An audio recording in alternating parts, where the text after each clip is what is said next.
Saya mengajak kita membaca Galatia pasal 5 ayat 16 sampai yang ke-25 yang menulis demikian.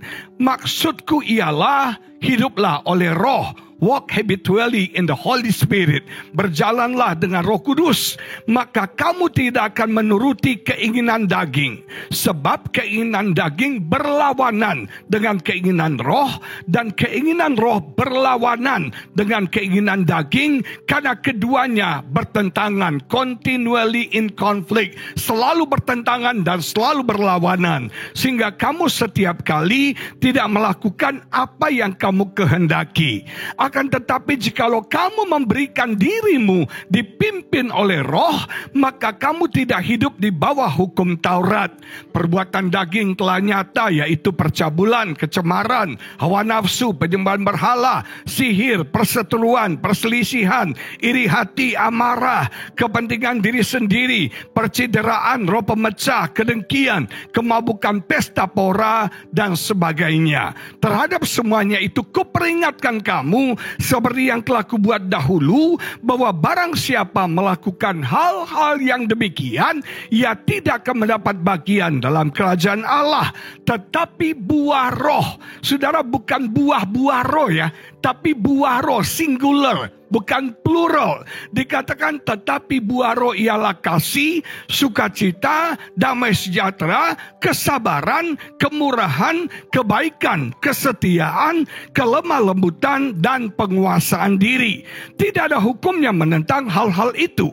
Barang siapa menjadi milik Kristus Yesus, ia telah menyalibkan daging dengan segala hawa nafsu dan keinginannya. Jikalau kita hidup oleh roh, baiklah hidup kita juga dipimpin oleh roh. Nah, kalau Anda pelajari di Alkitab, saudara, Alkitab memberikan kepada kita progres kita sebagai orang Kristen, progres perjalanan iman kita sebagai orang percaya. Kita memulai di level starting point-nya sebagai manusia duniawi, manusia yang tidak kenal Tuhan, manusia yang walaupun orang Kristen, tapi Kristen warisan, saudara. Kita ke gereja buat main HP, kita ke gereja buat tidur, kita ke gereja nggak sungguh-sungguh sama Tuhan. Nah, saudara yang diberkati Tuhan, kita memulai dengan manusia duniawi, gak kenal Tuhan, kita gak bertobat, kita orang yang sangat dunia, perkataan kita dunia, perilaku kita dunia, tingkah laku kita dunia, cara berpikir kita semuanya duniawi. Kita dikuasai, kita menjadi sama seperti dunia ini. Tapi ada level yang kedua, yaitu yang kita sebut dengan Kristen karnal. Nah, Kristen karnal, kenapa dipakai kata Kristen? Karena kita sudah bertobat, kita sudah percaya Yesus, kita sudah menjadikan Yesus sebagai Tuhan dalam kehidupan kita. Dunia mungkin tidak menguasai kita lagi. Culture dunia ini tidak menguasai kita. Makanya Roma 12 katakan, hendaknya kita ini, saudara, tidak menjadi conform, tidak menjadi sama dengan dunia, dengan value dunia, dengan culture dunia ini. Banyak orang, saudara, yang hidupnya seperti culture dunia. Saya melayani beberapa ibu-ibu yang mengalami masalah suaminya selingkuh. Ternyata banyak rumah tangga yang hancur gara-gara perselingkuhan daripada suami. Dan banyak istri yang hatinya terluka. Nah, ini tren sekarang. Sekarang tren juga banyak laki-laki, saudara, yang suka sesama jenis. Makanya bahaya ya. Ada cowok ganteng, umur 30-an, tiap hari ke gym, saudara, tapi gak mau kawin-kawin. Nah, jangan-jangan, saudara ya. Kadang-kadang khawatir juga. Sekarang, saudara, kasihan sekali perbandingan wanita dengan pria 5:2. Wanita 5, prianya 2. Jadi kemungkinan wanita yang dapat jodoh 2, yang 3 enggak tahu gimana, terserah Tuhan. Saudara, sudah 2 cowoknya, satunya gay lagi, saudara sekalian. Tapi di sini enggak ada bedanya. Nah, cuman satu hari seorang teman cerita, ada beberapa temannya ya cewek, mereka cewek-cewek jomblo, umur 40-an, ngobrol, saudara. Mereka ngobrol, terus di sebelah mereka ada meja cowok-cowok ganteng yang klimis, putih, bersih, ganteng, keren, maco. Terus cewek-cewek ini bilang gini, ini nih saingan kita nih, ini saingan kita dapat cowok. Jadi saingan cewek sekarang bukan sesama cewek, tapi saingannya adalah cowok-cowok, saudara. Nah, kita hidup dalam dunia yang culture-nya hancur sekali. sekali. Kita hidup dalam dunia yang menghalalkan segala macam cara. Kita mulai hidup kita dengan namanya manusia duniawi. Saya dari kecil Kristen, lahir dari keluarga Kristen, tapi saya jadi Kristen yang ateis. Saya nggak percaya Tuhan. Bahkan saya berkata Tuhan nggak ada. Saya ke gereja buat lanjut tidur sore saya, saudara. Semakin khotbahnya semakin lembut, semakin enak tidurnya. Nah, saya sleeping in the spirit, dan saya mau beritahu saudara, tempat tidur yang paling nyaman yang pertama di gereja, yang kedua di bioskop. Karena gereja tempat tidur yang paling nyaman karena ada hadirat Allah yang memberikan ketenteraman dan kenyamanan, saudara. Kalau ada yang mau tidur, tolong cubit, saudara sekalian. Kita harus awake hari ini, amin, saudara. Nah, kita mau mulai dengan manusia duniawi. Tapi ketika kita percaya Tuhan, kita masuk di level yang namanya Kristen karnal. Kita Kristen daging. Kita udah percaya Tuhan, kita udah jadi orang Kristen, kita udah jemaat ICI. Tapi sayang, kita hidup dalam kedagingan. Daging kita lebih kuat, keinginan daging kita lebih berkuasa. Makanya jangan heran ada banyak orang Kristen masih berzina. Masih banyak orang Kristen yang terlibat pornografi. Banyak orang Kristen yang masih iri hati. Banyak orang Kristen sudah yang masih selingkuh. Banyak orang Kristen yang masih bohong. Kenapa? Karena kekesenannya kekesenan daging. Sudah percaya Yesus, sudah jemaat gereja, sudah datang ibadah, tapi kalau marah piring bisa terbang, kalau marah meja bisa jungkir balik. Saudara, kenapa? Karena Kristennya daging, suara dagingnya lebih dominan, suara dagingnya lebih kuat, dagingnya menguasai kehidupannya. Kalau kita bicara daging, Alkitab berkata sinful nature desire, berbicara dengan keinginan alamiah kita untuk berbuat dosa.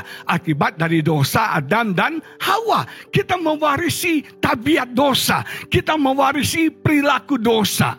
Orang untuk bohong gak perlu diajarin. Semua kita pintar bohong.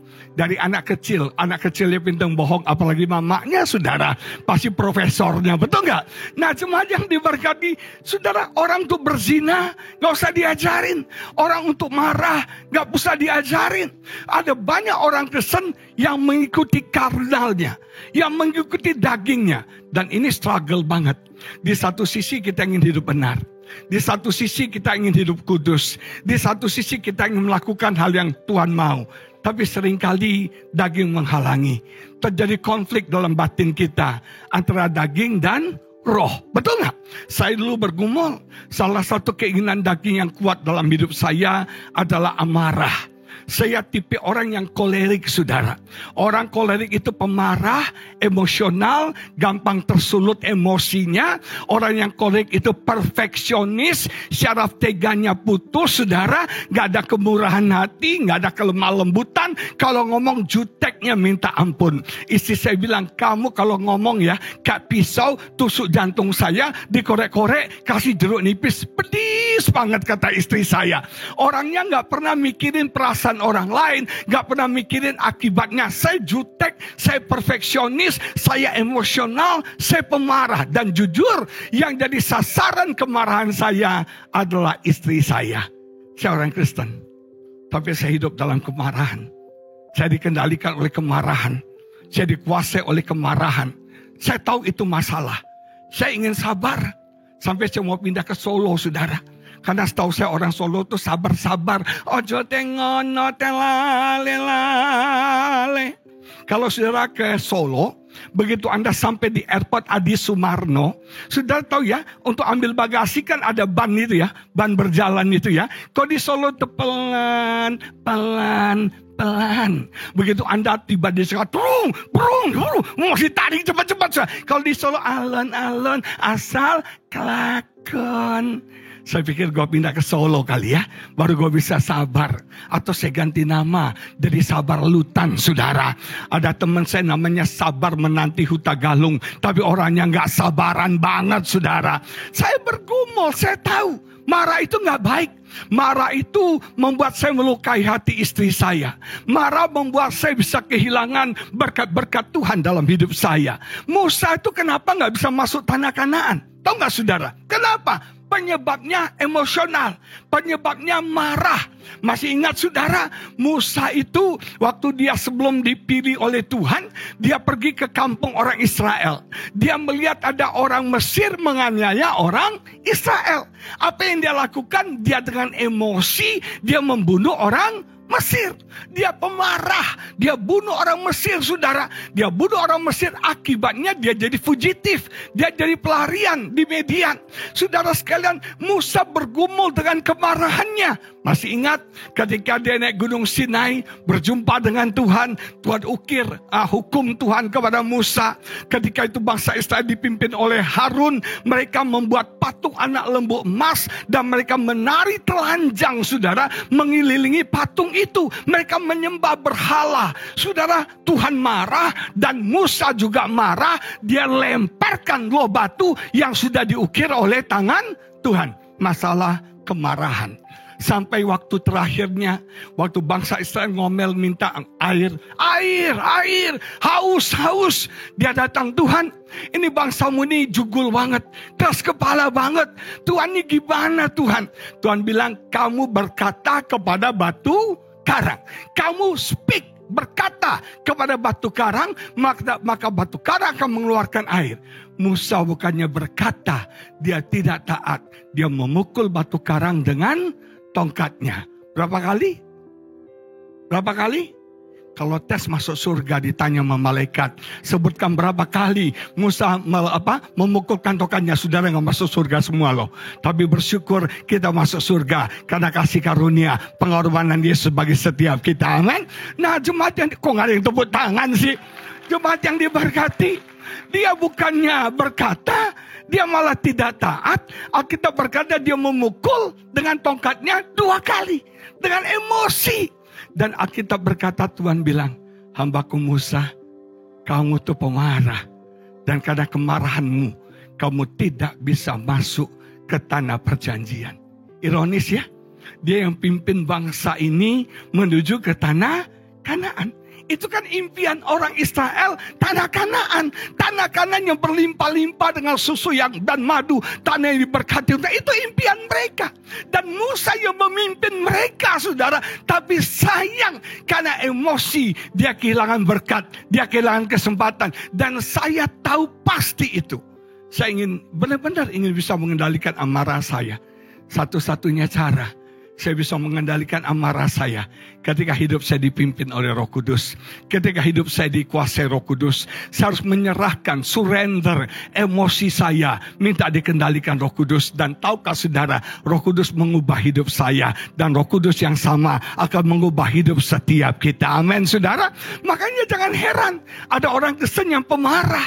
Dulu istri saya pikir kalau kawin sama pendeta pasti di rumahnya penuh hadirat Tuhan, penuh urapan, malaikat berterbangan, haleluya, haleluya. Gak taunya dapat pendeta pemarah, saudara. Gampang emosi, gampang protes, gampang banget. Tapi luar biasa, Roh Kudus mengubah hidup saya. Saya yang tadinya pemarah, sekarang menjadi sabar. Udah sabar ya sayangnya? Haleluya. Satu hari saya mau ke Starbucks di daerah Setiabudi. Nah, Starbucks kan biasanya bagus ya. Tapi Starbucks di Setiabudi itu hari itu chaos banget. Chaos banget. Baristanya nggak banyak. Kacau banget. Kotor, saudara. Saya udah komplain.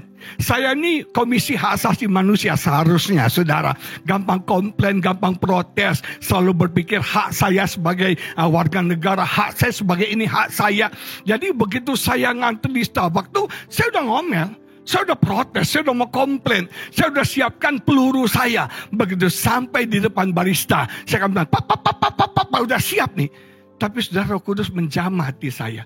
Ketika saya sampai di depan barista itu, begitu saya mau lontarkan protes saya, tiba-tiba tuh anak bilang, Shalom Pak Pendeta Agus Lutan.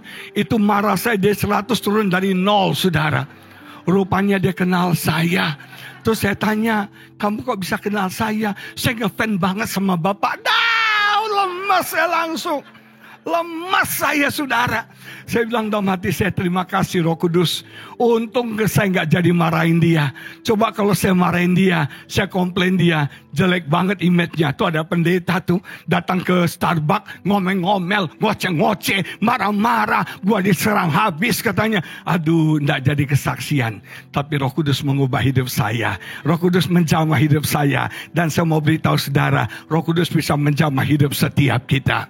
Nah, orang Kristen karnal, berzina masih, selingkuhan masih. Ada di satu gereja, saudara, ibadah jam 4 sore. Dan cowoknya yang hadir itu ganteng-ganteng. Saya baru tahu, ternyata itu komunitas para homo, saudara sekalian. Datang gereja, benar, halo? Banyak, saudara. Saya tahu mereka ini hidup benar. Saya tahu mereka nggak mau jadi homo. Saya tahu mereka tuh mau hidup suci. Saya tahu, tapi nggak bisa. Daging mereka begitu kuat. Daging mereka, keinginan daging mencemari mereka, hawa nafsu, saudara sekalian. Nah, daging begitu kuat. Tapi ini saatnya kita salibkan daging kita. Ini saatnya kita naik level yang lebih tinggi, yaitu Kristen rohani.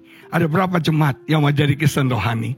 Alkitab berkata tadi, orang Kristen daging tidak mendapat bagian dalam kerajaan surga. Betul nggak? Nggak mendapat bagian.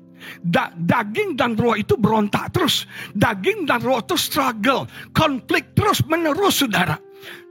Roh maunya bangun pagi, maunya doa. Daging maunya, apalagi jam 5 pagi, itu bantal rasanya kayak dari bulu angsa, saudara. AC rasanya pas banget suhunya. Mau bangun pagi, ntar lagi Tuhan. Saya dulu bergumul untuk bisa bangun pagi.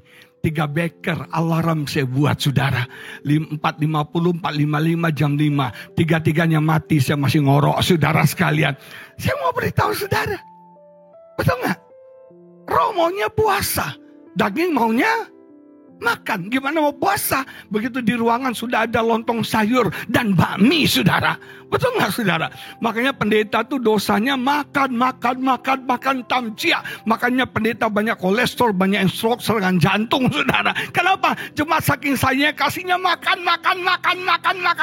Cia. Saya punya teman, saudara.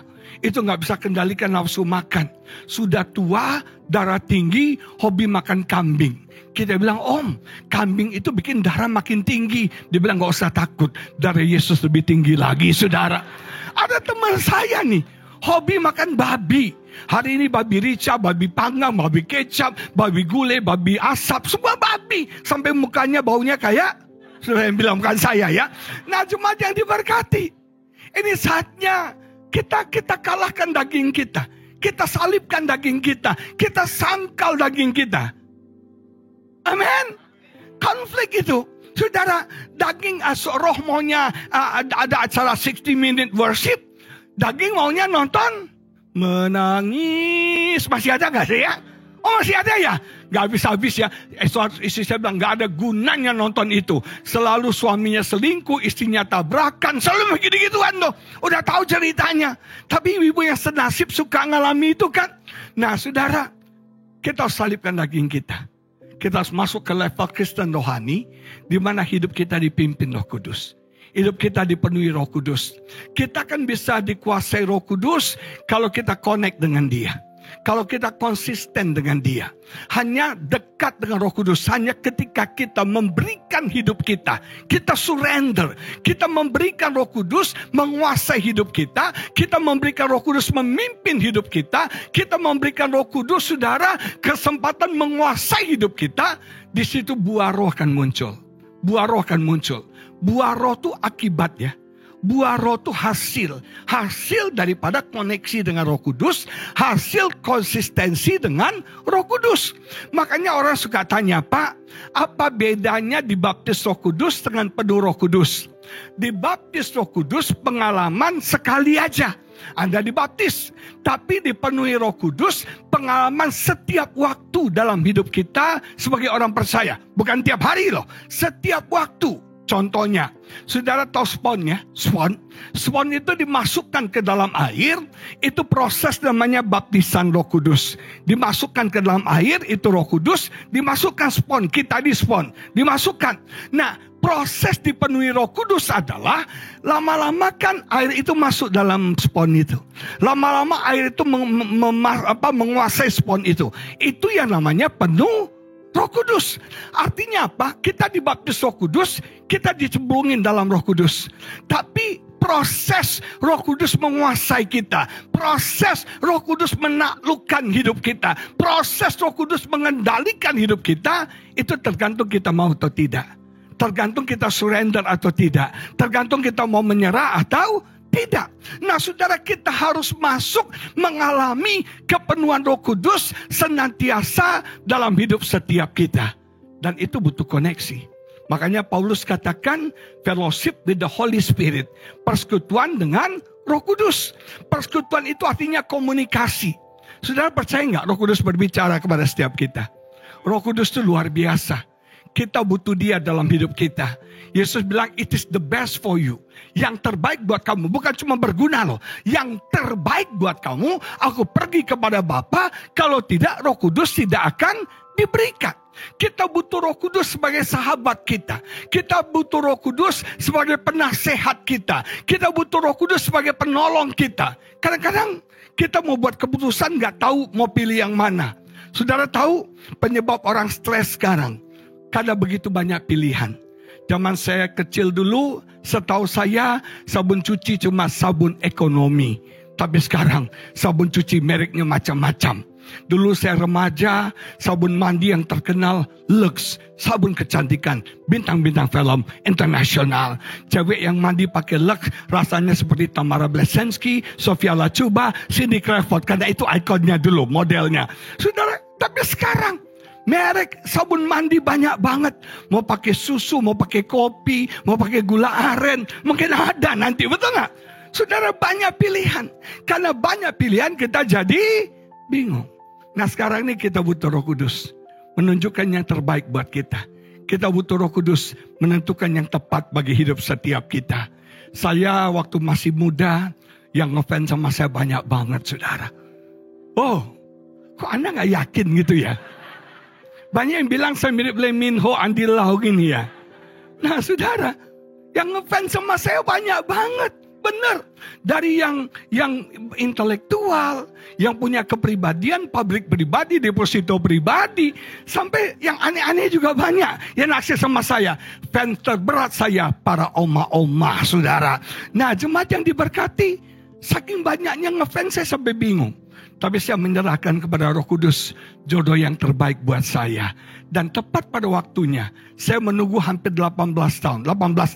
Saya mendapat jodoh yang terbaik yang Roh Kudus berikan buat saya. Istri yang tercinta, yang mensupport, yang mendampingi saya. I love you baby, I love you baby, I love you.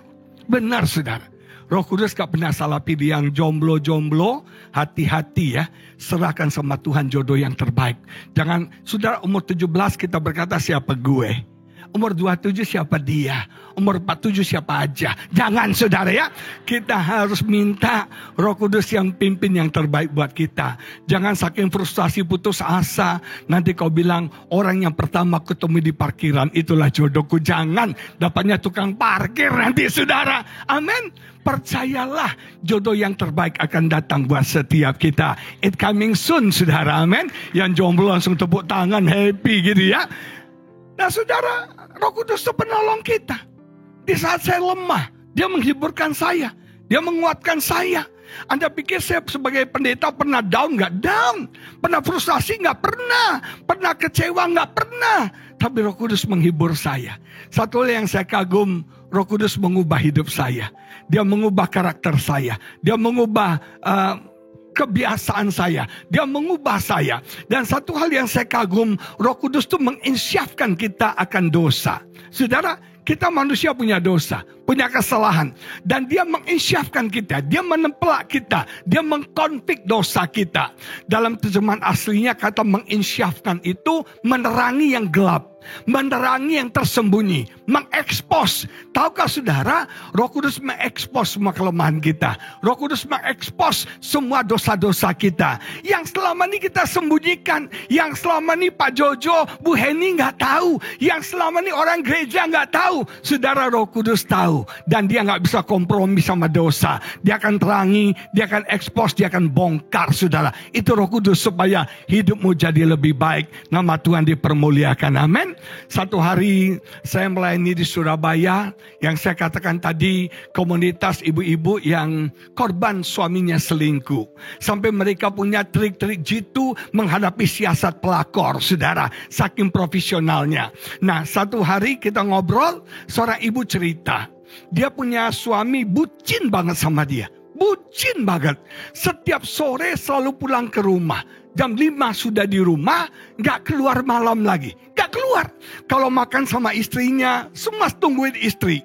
Kalau Sabtu Minggu gak pernah keluar, gak pernah melencer. Selalu sama anak, sama istri, sama-sama ke mall, sama-sama ke gereja. Sabtu Minggu. Suaminya bucin banget. Sampai teman-temannya iri. Aduh, enak banget lu sis. Lu punya suami sayang banget, perhatian banget. Bahkan waktu ibu ini sakit kanker, yang rawat dia suaminya. Yang memperhatikan dia suaminya. Yang care sama dia suaminya.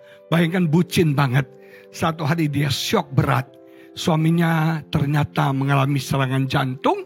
Dibawa di emergency dan sudah meninggal. Terlambat. Dia kehilangan sekali. Sampai dia mau ikut mati, saudara. Dia bilang kami sehidup semati. Saya mau mati sama dia. Mau mati sama dia. Dia lepaskan suami dengan cinta. Dia berikan penguburan yang terbaik. 3 hari setelah penguburan suaminya. Dia ke kantor suaminya. Dia cek keuangan di kantor. Dia kaget. Ternyata dia baru tahu. Suaminya membelikan seorang wanita. 2 apartemen di Jakarta, 1 apartemen di Surabaya. Ternyata 3 tahun belakangan suaminya punya selingkuhan, saudara. Ditutup dengan begitu manis, tidak ada yang tahu. Itu hebatnya orang Kristen, saudara. Pintar menyembunyikan dosa. Munafik lo, saudara. Tipu-tipu, palsu, pretending. Orang Kristen sekarang jago sebagai pemain, aktor dan aktris terbaik.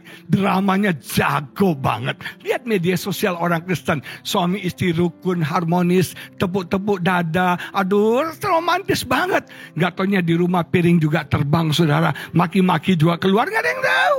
Kita hidup di dunia yang tipu. Dia shock. Tahukah saudara? Ternyata dia baru tahu suaminya selingkuh dengan seorang wanita. Dan suaminya itu, tahukah saudara, faktanya ternyata suaminya meninggal bukan serangan jantung. Suaminya meninggal di apartemen cewek ini, maaf, beribu-ribu maaf, overdosis obat kuat, saudara. Akhirnya meninggal. Saudara, hancur hati ibu ini. Terus saya tanya, bagus juga Roh Kudus bongkar ya Bu ya. Setelah suami ibu meninggal. Iya, kalau saya tahu sebelum dia meninggal, sudah saya cincang-cincang mayatnya. Sudah saya mutilasi mayatnya. Coba yang diberkati Tuhan. Banyak kita tuh menyimpan dosa. Menyembunyikan dosa. Gak ada yang tahu. Tapi Roh Kudus akan membongkar. Amin. Supaya hidupmu tidak hidup dalam daging. Tapi hidupmu dipimpin Roh Kudus. Dikuasai Roh Kudus. Amin. Alkitab berkata supaya kita hidup dalam guidance daripada Roh Kudus. Hidup kita dituntun oleh Roh Kudus. Seperti seekor anjing, saudara. Yang diikat talinya di lehernya. Dan dia mengikuti kemanapun tuannya mau dia pergi. Nah, hidup kita seperti itu. Kita harus izinkan Roh Kudus menuntun hidup kita, menguasai hidup kita. Emosi kita dikuasai, pikiran kita dikuasai, kehendak kita dikuasai. Pikiran itu penting loh. Alkitab berkata, be careful how you think. Berhati-hati dengan cara berpikirmu. Because your life shaped by your thinking. Hidupmu ditentukan oleh pikiranmu. Ternyata saya belajar ya, kalau pikiranmu baik, hidupmu baik. Kalau pikiranmu sehat, hidupmu sehat. Tapi kalau pikiranmu sakit, hidupmu sakit. Jadi saya belajar, kaya miskin, gagal sukses, menang kalah, itu semua di mana? Pikiran. Semuanya di mindset kita. Makanya mindsetnya harus dibaharui. Mindsetnya harus diubah. Diserahkan sama Roh Kudus. Biar Roh Kudus yang menguasai pikiran kita. Roh Kudus yang menguasai mindset kita. Roh Kudus yang menguasai subconscious mind kita. Alam bawah sadar kita. Roh Kudus yang menguasai imajinasi setiap kita. Nah, ketika Anda berendam dalam Roh Kudus. Ketika Anda setiap hari kontinu, setiap waktu dipenuhi Roh Kudus. Maka hasilnya adalah buah roh. Saudara, dulu saya ngajarinnya buah-buah roh. Jadi ini bukan jamak, bukan fruits, ya, tapi fruit singular, yaitu single, yaitu kata buah saja. Apa maksudnya? Buah itu cuma satu, tapi kok ada 9 aspek. Itu seperti diamond. Tahu diamond, batu permata ya? Batu permatanya satu, tapi ada 9 fasetnya. Dan ini merupakan satu keutuhan. Kita lihat apa saja sih buah roh itu.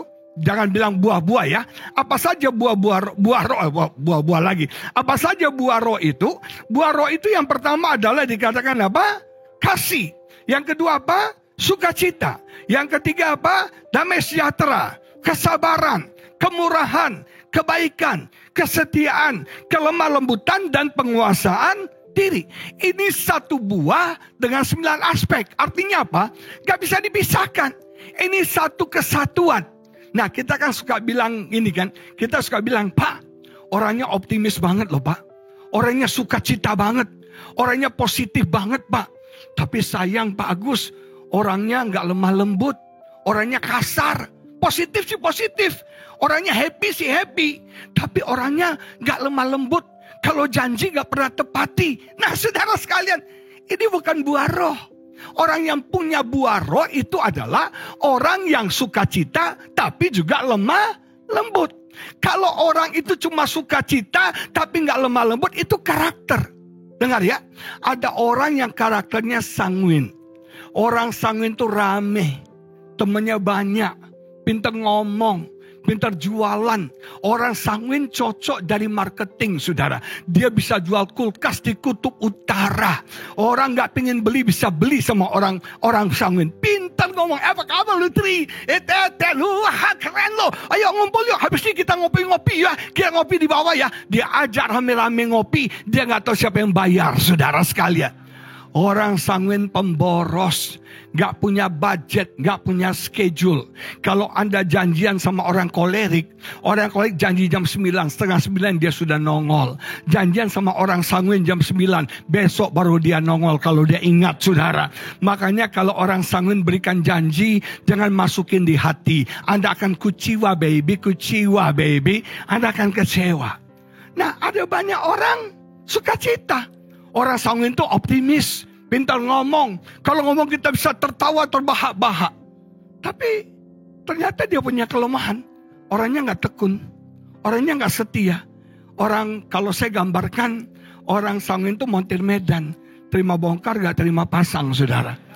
Orang sanguin itu gak betah. Gak betah orangnya. Orangnya gak betah. Gak betah banget. Dia bisa kerja 2 tahun di sini, mencol lagi di sini. Gak betah orangnya, gak tekun. Kalau ngerjain sesuatu gak pernah selesai.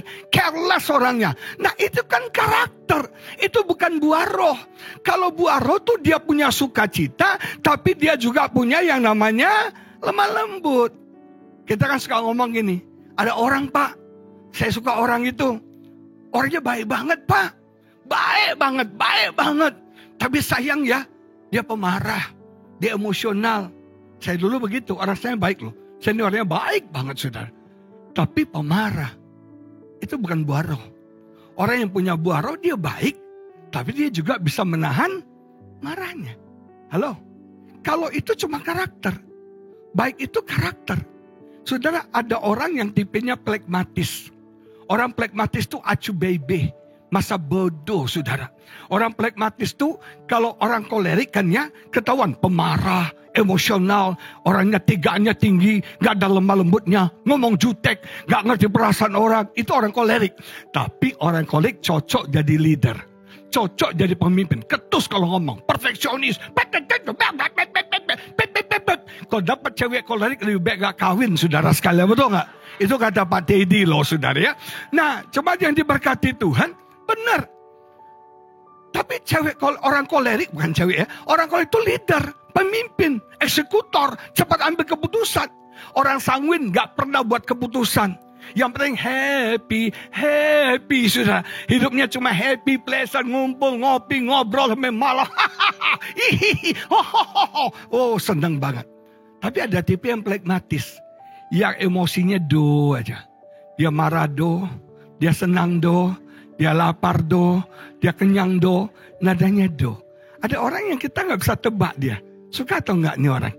Marah atau enggak? Gak ketahuan emosinya. Plekmatis. Nah, kalau Anda cewek punya suami yang plekmatis, itu bisa cepat mati loh saudara. Kenapa? Kita udah sakit, udah muntah darah. Dia bilang masuk angin tuh katanya. Cuek banget. Tapi orang plekmatis cocok jadi akuntan. Cocok kerja di laboratorium. Orangnya detail. Kalau jadi akuntan kurang cepet aja dia cari di mana cepet itu. Dan orang plekmatis cocok kerja di laboratorium. Orang kolerik jangan kerja di laboratorium. Kalau orang kolerik kerja di laboratorium kan emosional. Dia campur-campur nggak jadi meledak. Dia pecahin semua itu laboratorium. Orang sanguin kan dia meriah. Yang merah dicampur hijau meledak itu laboratorium. Tapi orang plekmatis teliti, detail. Orang perbankan itu hitung duitnya jago banget. Tapi nadanya makanya pembunuh berdarah dingin. Itu plekmatis saudara. Benar. Dia bunuh tapi bisa. Baru dia bunuh orang. Tapi di sini sih nggak ada ya. Engkau membunuh aku dengan cintamu. Saudara sekalian. Nah jemaat yang diberkati. Ada banyak itu cuma karakter. Tapi kalau buah roh itu 9 itu ada. Dan itu menyatu. Menjadi satu kesatuan. Istri saya orangnya melankolis. Orang melankolis itu ragu-ragu. By feeling. Orang kolerik by mind, oleh pikiran. Orang kolerik bisa bilang, saya pikir. Tapi kalau orang melankolis, saya rasa. Pakai perasaan. Bila ku seorang diri, semut-semut merah. Itu orang-orang melankolis. Ragu-ragu, susah buat keputusan. Tapi orang melankolis setia, saudara. Istri saya ini dulu ragu-ragu. Kami pernah di Amerika, dia bilang gini, saya mau beli baju ya. Kita ke department store. Kita mau beli baju, kamu di sini. Sebagai pria saya punya hak asasi, saya di bagian pria. Nanti 1 jam lagi kita ketemu, kita bayar. Kamu pilih yang kamu suka. 1 jam kemudian saya bawa berapa baju yang saya pilih. Saya turun ke bawah, dia masih dalam posisi yang sama. Masih melihat baju yang sama. Dia bilang beli nggak? Gila banget. Udah sejam lu nongkrong di sini, hanya memikirin beli baju. Beli aja! Di Amerika kan kalau beli barang 30 hari boleh kembaliin. Kalau nggak mau pakai, betul nggak? Beli aja dulu, saya bilang. Nah orangnya mood. Kalau kita ke mall nih, dia bilang, ini di mall nih, lu mau beli baju beli nih. Dia bilang, gue lagi nggak mood fitting. Lagi nggak mood ke fitting room katanya. Ya udah sampai di rumah dia bilang, gue bajunya ini aja. Tadi gue udah bilang sama lo. Tapi orang melankolis itu setia, saudara. Setia kawan. Saudara, istri saya setia dalam makanan. Dia paling suka Chinese food. Dan makanan favorit dia capcay, saudara. Kalau boleh setiap hari capcay. Kalau boleh saya berdoa di surga ada capcay. Nah jemaat yang diberkati, ada buah roh. Buah roh akan lahir dari penyerahan kita sama Roh Kudus. Kita mengizinkan Roh Kudus menguasai hidup kita, memimpin hidup kita. Saya yang tadinya pemarah, yang tadinya gak ada kelemah lembutan, yang tadinya gak punya penguasaan diri, yang tadinya gak murah hati sama sekali. Saya orangnya balas dendamnya kuat, gak bisa ngampuni orang. Saya syaraf teganya putus, saudara. Benar, saya harus akui itu. Kalau saya gak penuh Roh Kudus, saya ini jahat, saudara. Saya ini jahat, saya ini kotor, saudara. Kalau saya bicara jahat, kok kayaknya saya orang paling jahat deh di ibadah ini ya. Saudara, tapi Roh Kudus mengubah saya. Saya dulu gak pernah bisa nangis. Sekarang dalam hadirat Tuhan, ya dicengeng tuh. Bisa nangis. Hati saya dijamah jadi lembut. Bisa merasakan pergumulan orang. Kemarin ada teman cerita keadaan dia sama kami. 3 hari saya nangis, saudara. Kok gak kira ya? Bisa masalah sebegitu berat. Gak kira ya, beban begitu berat. Sampai istri saya bilang, tumben lu bisa lemah lembut sekarang. Tumben lu bisa murah hati. Tumben lu bisa berbelas kasihan. Karena Roh Kudus mengubah saya. Ada buah roh yang dihasilkan. Amin. Buah roh yang dihasilkan. Dan saya berdoa, biar hari ini persekutuan kita dengan Roh Kudus, konsistensi kita, connection kita dengan Roh Kudus akan mengubah hidup kita. Menempellah hidup kita, membuat buah roh itu dihasilkan dalam hidup setiap jemaat ICI di tempat ini. Amin, saudara. Anda mau jadi Kristen yang tepuk tangan kok cuma sebelah sini doang. Anda mau Kristen daging? Orang Kristen daging tidak mendapat bagian dalam kerajaan surga. Atau Anda menjadi Kristen yang rohani. Ada tingkatan yang paling tinggi, yaitu Kristen sempurna. Dan kita harus growing terus, progress terus. Dari Kristen daging, Kristen rohani, dan Kristen sempurna. Dari tadi pemain musik sudah main, ini saatnya saya harus tahu waktu untuk berhenti, saudara. Ya, harus tahu untuk berhenti. Apa mau kita izinkan mereka main instrumen satu album lagi? Kesian kan, saudara? Mari kita bangkit berdiri, kita doa sama-sama.